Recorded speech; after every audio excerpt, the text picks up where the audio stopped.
Sangietsi yange refamba miteni mirehareha yeri kevu kasi kasi simiteni ntsuni niteni malagasi nidiranduza isika nidirani anganu faizimiana kavi awantuka tranu simisirai miteni malagasi ntsuni vazana kinyafa hatani anatifuni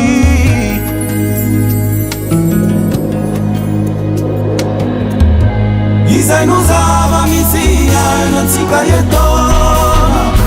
inunani tuini awona siawona uya mama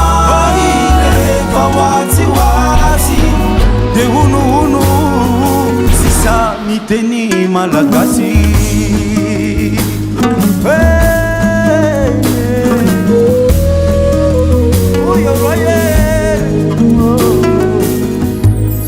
Raseli zai mama miten malagasi Isimiana kamile mangasi yasi Siyanili mama diro malagasi yavani Fofa tutini afanile na sini vavani Ramiteni gasi zai miresa kamili Rasili tumulu na manini niteni ni vagini nuwatao ni lazani fama mena tazi satuteni ndrazani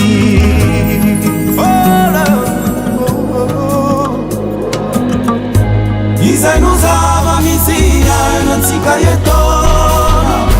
inuna nituini awona siyawo uya mama ireva waziwazi de hunu sisa niteni malagasi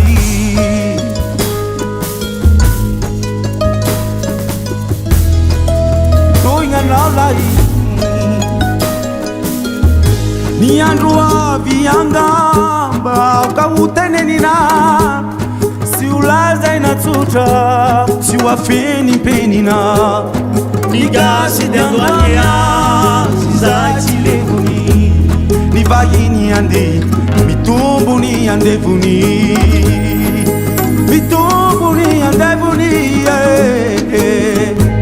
izainuzava misia natsika yetona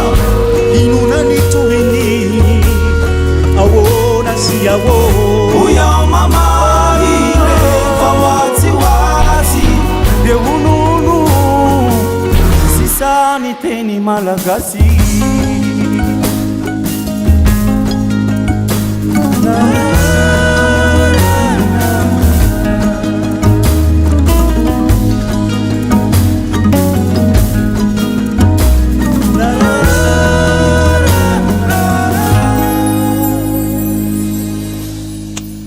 andeviny malagasy ray no malagasy reny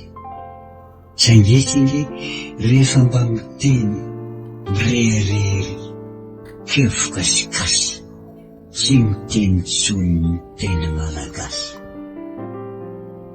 midiran-dosika midirany angano fizimenakavy ao an-tokantrano tsy misy ray miteny malagasy nitsony vo zanaky niava hatrany anaty fony nasendra zay mpamangy miteny malagasy izy menakavy ndreo magasy azy tsy hainy mamaly ireo malagasy avany vo fatotsy miafa ny lela sy ny vavany raha miteny gasy zay miresaka aminy raisiny mihitsy olona ambaniny miteny ny voahiny no ataony lazany fa mahamenatrary zato teny lazany zay ny zava-misy elatsika toy inona mitoy ahoana sy ahoana hoia mamaly rehefa atso azy de honohono sisany teny malagasy ny andro avy angamba aoka ho teneny Tsy ho lazalatsotsa tsy afeniteny, migasy dia andro, miazy zay tsy levo, ny vahiny andia, mitombo ny andevony.